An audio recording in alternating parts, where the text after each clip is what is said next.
Subscribe कीजिए F study class channel को और बेल आइकन को दबाइए लेटेस्ट वीडियो सबसे पहले देखने के लिए।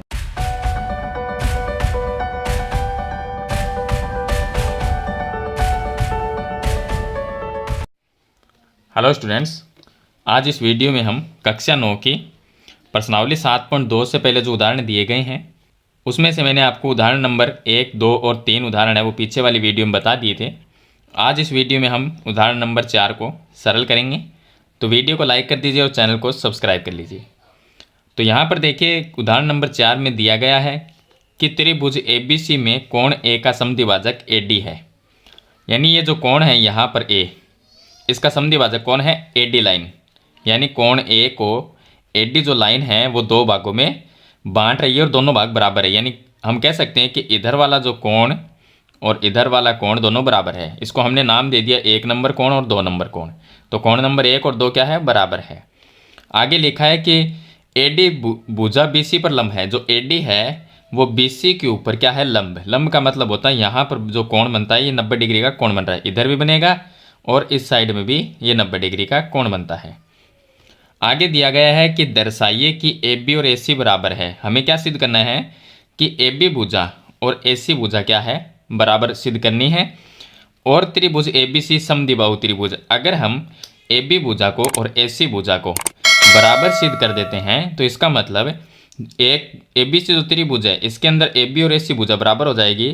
तो ये त्रिभुज कौन सा कहलाएगा? समद्विबाहु त्रिभुज कहलाएगा, क्योंकि इसमें दो भुजा जिस त्रिभुज में बराबर हो जाती है वो त्रिभुज समद्विबाहु त्रिभुज कहलाता है। तो सबसे पहले हम बात करते हैं कि AB और AC इन दोनों को हमें क्या करना है? बराबर सिद्ध करना है। तो सबसे पहले हमें देखिए, आपको इस चित्र के अंदर दो त्रिभुज दिख रहे हैं, एक तो इधर वाला और एक इधर वाला। ये दो त्रिभुज हमें लेना है। तो सबसे पहले हम ये लिख लेंगे कि दिया है, हमें क्या दिया गया है? हमें ये क्वेश्चन में दिया गया है कि एक तो कोण नंबर 1 और 2 बराबर है। तो हम लिख सकते हैं कि कोण नंबर 1 बराबर कोण नंबर 2। ये दोनों बराबर है। क्यों है? क्योंकि कोण A का समद्विभाजक क्या है? AD। तो इसके सामने इसका कारण लिख सकते हैं, लिखे तो ठीक है, नहीं तो दिया ही गया है। इसका मतलब यही होता है। आगे क्या है? यहाँ पर ये कोण भी 90 डिग्री है, ये भी 90 डिग्री है। यानी हम लिख सकते हैं कि कोण नंबर 3 और कोण नंबर 4 ये दोनों क्या है? बराबर है। तो ये भी लिख सकते हैं कोण नंबर 3 बराबर कोण नंबर 4। बराबर क्यों है? क्योंकि ये 90 डिग्री के कोण है, इसलिए दोनों बराबर है। या इसका कारण ये लिख सकते हैं कि AD भुजा BC पर लंब है। ये भी लिख सकते हैं आप ब्रैकेट के अंदर कि AD भुजा BC पर लंब है। ये इसका कारण लिख सकते हैं। चलिए अब हमें जो सिद्ध करना है वो लिखेंगे। हमें सिद्ध करना है कि AB और AC बराबर, AB बराबर AC, ये हमें सिद्ध करना है। तो इसकी उत्पत्ति में देखिए हम क्या करेंगे, इसमें दो त्रिभुज लेंगे। एक तो ये त्रिभुज लेंगे, इसमें ABD, और दूसरा लेंगे ACD, यानी दोनों अलग अलग त्रिभुज लेंगे। तो हमने क्या लिया? एक तो लिया त्रिभुज ABD, वह दूसरा जो त्रिभुज है वो है ACD। इन दोनों त्रिभुज में हम क्या करें, दोनों को अगर हम सर्वांग सम कर देते हैं तो भुजाएं भी आपस में ये दोनों क्या हो जाएगी? बराबर हो सकती है, क्योंकि सर्वांग सम त्रिभुजों की संगत भुजाएं बराबर होती है। तो हम इन दोनों को क्या करेंगे? बराबर करेंगे। बराबर कैसे सर्वांग सम करेंगे। कैसे करेंगे? देखिए कोण नंबर 1 2 के बराबर हो जाएगा और इस त्रिभुज में कोण नंबर 3 4 के बराबर हो जाएगा। तो दो चीज़ें बराबर की। AD जो है वो उभयनिष्ठ भुजा हो गई, तो तीन चीज़ों से हम दोनों को सर्वांग सम कर सकते हैं। तो यहाँ से हम क्या लिखेंगे? सबसे पहले कि कोण नंबर 1 और कोण नंबर 2 बराबर है। कोण नंबर 1 बराबर कोण नंबर 2, ये हमें दिया है। दूसरा कोण नंबर 3 और 4 के बराबर है। कोण नंबर 3 बराबर कोण नंबर 4। क्यों? क्योंकि 90 डिग्री है। आगे ये भी लिख सकते हैं कि दिया है। चलिए अब AD जो भुजा है बीच वाली, ये दोनों त्रिभुज के काम में आ रही है, तो इसको क्या कहते हैं? उभयनिष्ठ। तो हम लिख सकते हैं कि AD बराबर AD, इसको लिखेंगे ये उभयनिष्ठ भुजा है। उभयनिष्ठ जो भुजा होती है वो दोनों त्रिभुज में काम में आती है। तो तीन चीज़ें हमने बराबर कर दी। नियम कौन सा लग गया? ASA नियम, यानी दो कोण है एक भुजा। तो यहाँ पर लिखेंगे ASA नियम से इस नियम से दोनों त्रिभुज क्या हो गए, ये दोनों त्रिभुज सर्वांग सम हो गए। तो हम लिख देंगे कि त्रिभुज ए बी डी सर्वांग सम है त्रिभुज ए सी डी। जब दो त्रिभुज सर्वांग सम हो जाते हैं तो उनके जो संगत भुजाएं हैं वो बराबर होगी। यानी ये त्रिभुज इसके अगर सर्वांग सम है तो ए बी भुजा और ए सी भुजा भी क्या होगी, बराबर होगी। तो हम लिख सकते हैं कि ए बी बराबर ए सी। शॉर्ट फॉर्म में लिखें तो सी पी सी टी। यानी इसका मतलब ये होता है कि हिंदी में लिख सकते हैं कि सर्वांग सम त्रिभुजों की संगत भुजाएं बराबर होती है। उसके बाद में आप ए बी बराबर ए सी लिख सकते हैं या शॉर्ट में लिख सकते हैं सी पी सी टी लिख सकते हैं। तो ये दोनों क्या होगी, बराबर। अब देखिए ये ए बी और ये ए सी अगर बराबर है, अगर हम इसको इस तरह से माने कि ये हमारे पास में एक त्रिभुज ए बी सी है, ये ए बी सी, बीच वाली लाइन को भूल जाइए, हमने इन दो भुजाओं को बराबर कर दिया। जिस त्रिभुज में दो भुजाएं बराबर हो जाती है वो कौन सा होता है, समद्विबाहु त्रिभुज। तो इसका मतलब ये लिख सकते हैं कि त्रिभुज ए बी सी समद्विबाहु त्रिभुज है। तो ये इसका आंसर हो जाएगा। तो इस तरह से आपको एक उदाहरण नंबर 4 को सिद्ध करना है। चलिए इसके बाद में शुरू करते हैं उदाहरण नंबर 5। अब देखिए उदाहरण नंबर 5 है कि ई और एफ क्रम से त्रिभुज ए बी सी की बराबर भुजाओं ए बी और ए सी के मध्य बिंदु है। यानी जो ई है वो ए बी का मध्य बिंदु और एफ है वो ए सी का मध्य बिंदु। देखिए आप, ये ए बी भुजा है, इसका बीच का ये मध्य बिंदु क्या है, ई है, और जो ए सी भुजा है इसका मध्य बिंदु एफ है। दर्शाइए कि बी एफ बराबर सी ई है। अब देखिए बी एफ बराबर सी ई, यानी ये जो भुजा है बी एफ, इसके बराबर हमें ये सी ई, इन दोनों को बराबर सिद्ध करना है, इन दो भुजाओं को बराबर सिद्ध करना है। तो हम क्या लेंगे, हम इसके अंदर वही त्रिभुज लेंगे जिसमें भुजाएं सिद्ध करनी है। तो हम त्रिभुज ये लेते हैं, एक तो लेंगे ए बी एफ, ये त्रिभुज लेंगे, और दूसरा लेंगे ए सी ई, ये त्रिभुज दो लेंगे। तो चलिए हम इसको सरल करते हैं। तो देखिए सबसे पहले हम ये लिख लेंगे कि हमें दिया क्या है, हमें दिया गया है कि ए बी, देखिए ए बी सी की बराबर भुजाओं ए बी और ए सी, यानी कि ए बी और ए सी भुजा है वो बराबर है। तो हम यहाँ पे लिख सकते हैं कि ए बी बराबर ए सी, ये दोनों भुजाएं बराबर है, और इन दोनों भुजाओं के मध्य बिंदु है ए और एफ। ये क्या है, मध्य बिंदु है।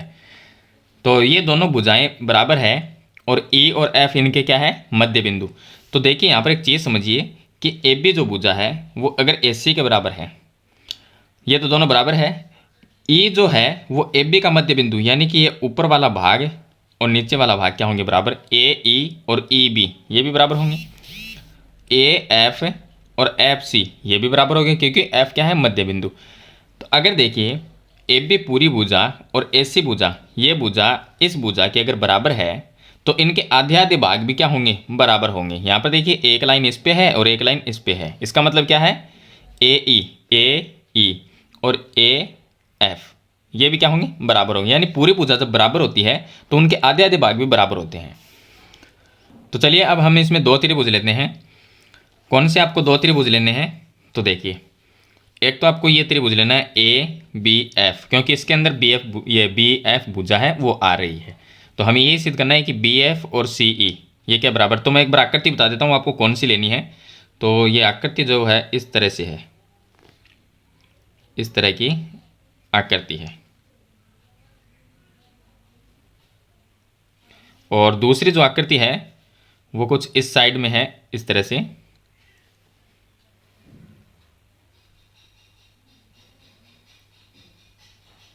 इस तरह से ये आकृति आपको, ये दो त्रिभुज लेने हैं इसमें से। यहाँ पर ऊपर ए है और इसमें भी ऊपर ए ही लिखा जाएगा, क्योंकि ए ऊपर ए की है, और यहाँ पर बी है इसमें, और ये जो जा रही है वो लाइन है एफ। इसी तरह से इस पॉइंट के ऊपर है ई और नीचे वाले पॉइंट पे है सी। तो ये दोनों आपको त्रिभुज इसमें लेने हैं, और इन दोनों की इस भुजा के बराबर इस भुजा को हमें सिद्ध करना है।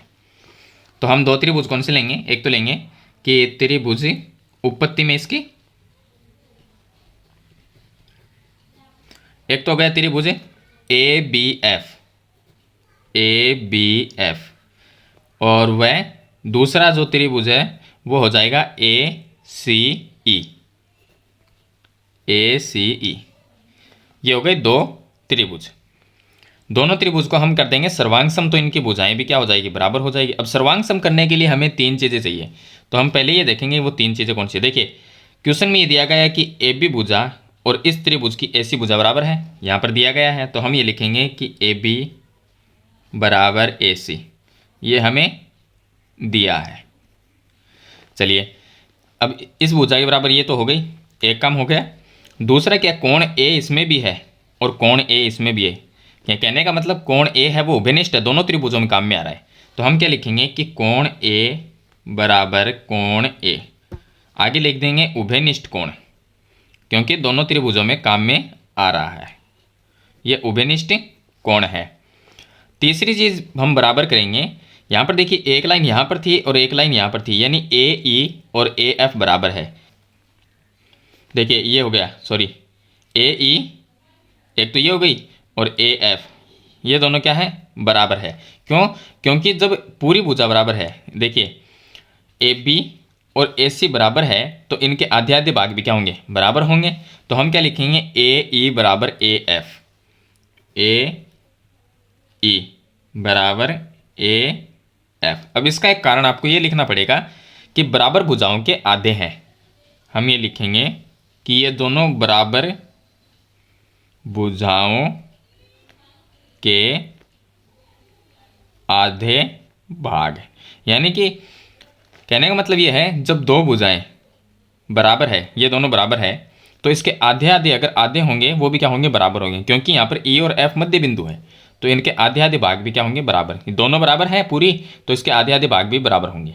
तो यहाँ पर क्या है, ए ई और ए एफ, ये देखिए ए बी का आधा क्या है, इतना, और ए सी का आधा कितना है, ये। तो ये दोनों भाग भी क्या हो गए, बराबर हुए। तो इसमें हमने इन दोनों को बराबर कर दिया, यानी ए ई और ए एफ ये भी क्या है, बराबर है। यहाँ पर हमने तीन चीज़ें बराबर कर दी। यहाँ पर दो भुजाएं एक कोण है, तो नियम लगता है एस ए एस नियम से। इस नियम से ये दोनों त्रिभुज सर्वांग सम हो जाते हैं। तो हम लिखते हैं त्रिभुज ए बी एफ सर्वांग सम त्रिभुज ए सी ई। दोनों त्रिभुज सर्वांग सम होते हैं तो उनके संगत भाग जो हैं वो भी क्या होंगे, बराबर होंगे। तो कहने का मतलब कि ये दोनों त्रिभुज सर्वांग सम हो गए, तो बी एफ और सी ई ये भी बराबर होंगे। तो हम लिखेंगे कि यहाँ पर लिख देता हूँ मैं आगे कि बी ई जो यहाँ पर है बी एफ बराबर सी ई। कारण लिख सकते हैं सी पी सी टी, या हिंदी में लिखे तो लिख सकते हैं कि सर्वांग सम त्रिभुजों के संगत भुजाएं या संगत भाग है, इस तरह से आप लिख सकते हैं। तो ये दोनों क्या हो गई, बराबर हो गई। तो ये चीज़ हमें सिद्ध करनी थी, बी एफ और सी ई को बराबर करना था। तो ये हो गया इसका उदाहरण नंबर 5। चलिए इसके बाद में शुरू करते हैं उदाहरण नंबर 6। अब देखिए उदाहरण नंबर 6 है, इसमें क्या दिया गया है, इसमें दिया गया है कि एक समद्विबाहु त्रिभुज ए बी सी। अब ये एक समद्विबाहु त्रिभुज जिसमें दो भुजाएं बराबर होती है, तो ए बी सी ये एक बड़ा त्रिभुज है जिसके अंदर ये ए बी भुजा और ए सी भुजा क्या है, बराबर है। यहाँ पर दिया गया है कि ए बी और ए सी बराबर है, तो हम क्या करेंगे, लिख लेंगे कि हमें दिया है, हमें दिया गया है कि ए बी भुजा ए बी बराबर ए सी। ये दिया गया है कि भुजा बी सी पर दो बिंदु डी और ई, यहाँ पर देखिए दो बिंदु है डी ई, ये भुजा ए बी और ए सी तो बराबर है। बी सी जो भुजा है नीचे वाली, इसके ऊपर एक बिंदु डी है और दूसरा ई बिंदु है।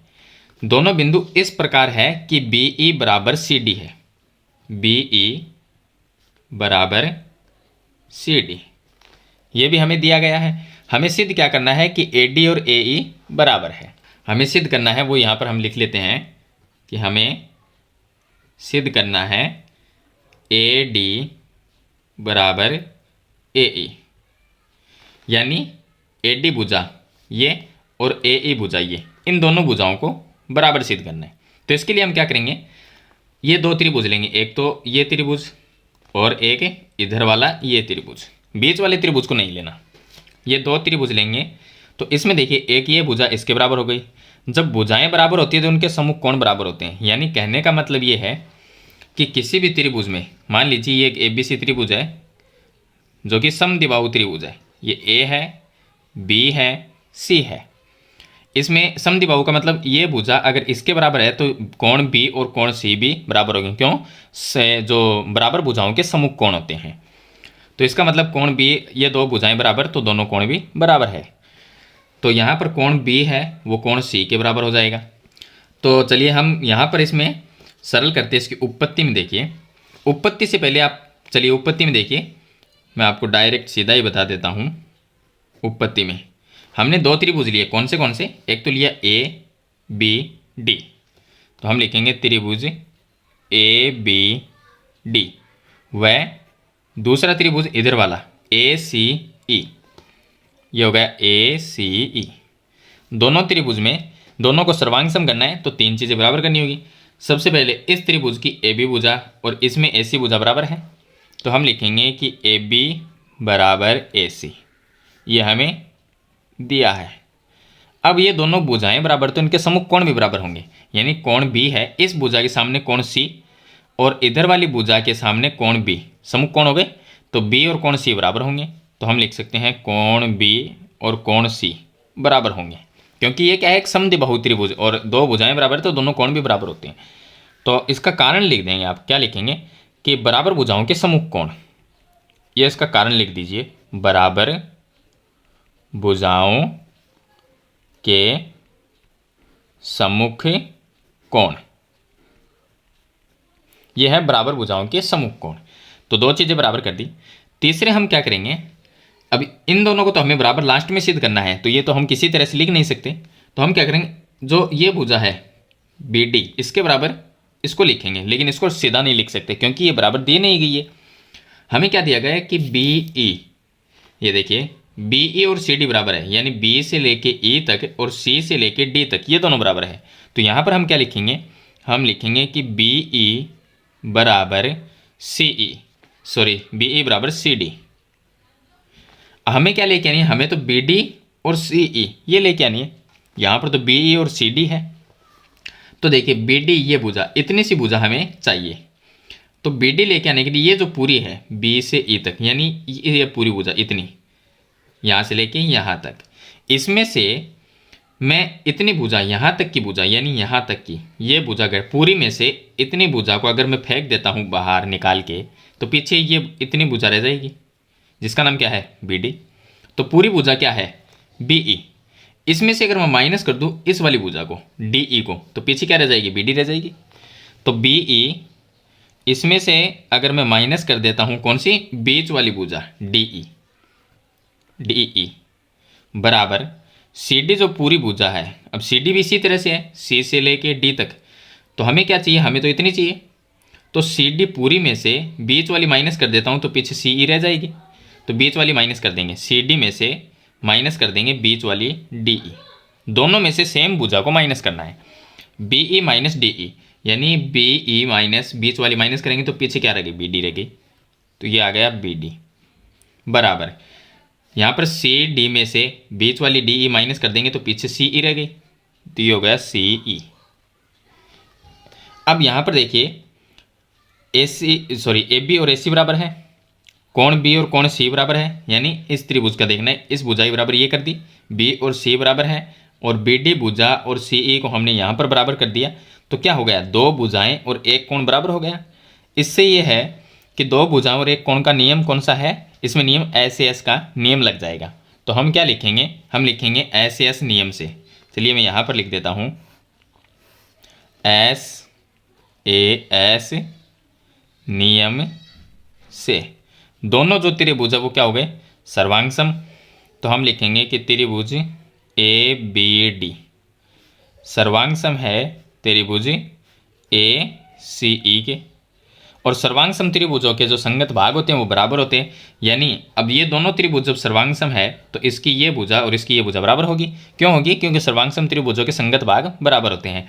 तो हम लिख सकते हैं कि AD भुजा, ये भुजा AD और ये AE बराबर है, तो हम लिख सकते हैं कि AD बराबर AE।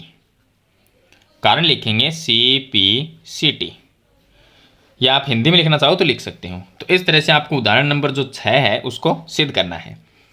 तो इसमें यही दिया गया था कि एडी और एसी को हमें दर्शाना है। मैंने आपको कंप्लीट बता दिया है। आशा करता हूँ ये क्वेश्चन है, सॉरी उदाहरण है, वो आपको अच्छी तरह से समझ में आ गए होंगे। फिर भी कोई प्रॉब्लम है तो मुझे कमेंट में ज़रूर लिखें, और वीडियो अच्छे लगे तो लाइक और शेयर जरूर कर देना। इस चैनल पे नए हैं तो सब्सक्राइब करना, साथ में बेल आइकन का बटन जरूर दबाना। तो आज की वीडियो में इतना ही, मिलते हैं एक नई वीडियो के साथ, तब तक के लिए थैंक यू।